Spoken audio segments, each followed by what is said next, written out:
Zgjedhjet e fundit amerikane rikthyen në pushtet presidentin amerikan Donald Trump. Presidenti Trump sapo mori pushtetin filloi ndryshimet e tij, madje thuhet se ato do të jenë edhe globale. Fitoria e presidentit Trump në Kosovë u pa në këndvështrime të ndryshme. Trump kishte filluar ta trajtojë çështjen e dialogut Kosovë-Serbi sa ishte në pushtet mandatin e kaluar, ndërsa pritet që sërish të merret me këtë çështje. Por se cilat ndryshime pritet të bëhen në Kosovë nga ana e presidentit Trump, lidhur me këtë temë për bota sot ka folur profesori amerikan Alon Ben Meir. Profesori amerikan thekson se duke pasur parasysh parashikueshmërinë e Trumpit, është e vështirë të parashikohet se çfarë mund të bëjë ai për një mori çështjesh të brendshme dhe ndërkombëtare. Edhe pse shumë presin që ai të jetë jo konvencional në shumë mënyra, shumë pak mund të imagjinojnë se sa mashtrues do të jetë dhe sa dëm është në gjendje të shkaktojë miqve dhe armiqve të Amerikës. Kosova nuk do të jetë përjashtim. Ne e dim, për shembull, se ai nuk e pëlqen kryeministrin Kurti. Përshtypja e tij për Kurtin, megjithatë, bazohet në atë që Grenell ndërmjetësi i tij në dialogun Serbi-Kosovi ka përcjell, e cila në përgjithësi ishte negative, vlerëson profesori. Meir, kryeministri i ardhshëm i Kosovës, duhet të përpiqet të luajë me egon e Trumpit. Profesori amerikan tutje thot se për shkak të dëshirës së tij të fortë për të kënaqur Putinin dhe duke pasur parasysh interesin e Putinit për të penguar Serbinë nga arritja e ndonjë marrëveshje me BE-n, Trump mund të mbështetet më shumë te Kosova se sa te Serbia për të kërkuar koncesione që ai mendon se i duhet për të arritur ndonjë mbret të një marrëveshje mes vendeve, veçanërisht në lidhje me asociacionin e komunave.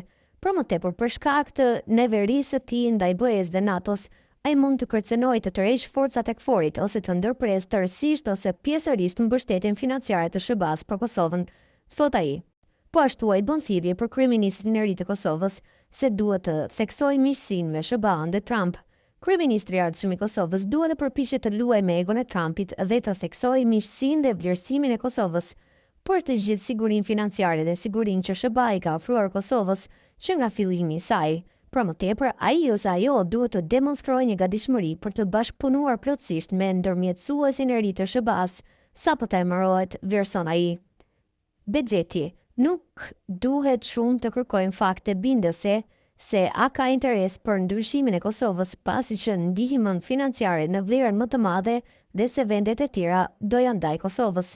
Po ashtu për këtë temë ka folur edhe analisti politik Nejat Bexheti. Ai thot se mënyra se si manifestohet rikthimi i presidentit Trump flet vetë statusin një politikani interpersonal. Pra një model determinues i komunikimit me botën tjetër. Së këndemi shtrohet nevoja për të zhvilluar aftësitë e dhënies së mesazheve në mënyrë të kënaqshme, duke i zbutur dhe neutralizuar keqkuptimet dhe konfliktet të cilat i gjeti si konflikte të acaruara dhe të armatosura. Është i gabueshëm konstatimi se elokuenca verbale paraqet kushtin primal për një komunikim optimal me të tjerët. Presidenti Trump nuk është fillestar politik.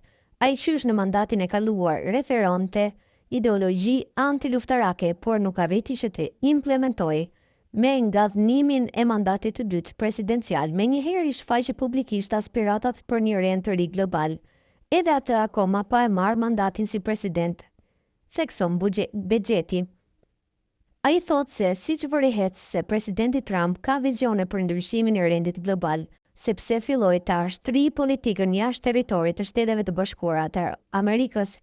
Aspiratat fillestare mundemi t'i kuptojmë si keq trajtim, nga se kërkoi që disa shtete të bashkohen Shteteve të Bashkuara jo me forcë por me vetë dëshirë, edhe ka të drejtë sepse janë shtete me etni të njëjtë dhe flasin të njëjtin gjuhë.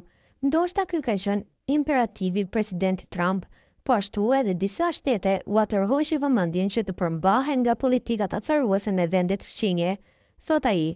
Gjithashtu, Bexheti thot se sa i përket politikës së presidentit Trump ndaj Kosovës, mundemi të kënaqemi sepse në takimin e parë me kongresistët e vet, ajo ty e ka potencuar Kosovën si interes fillestar, se do të kujdeset dhe njëkohësisht e ka lavdëruar politikën antikorruptive të premierit Kurti të ngjashme me programin e politikës së vet, sepse edhe ai e ka programin e politikës antikorruptive.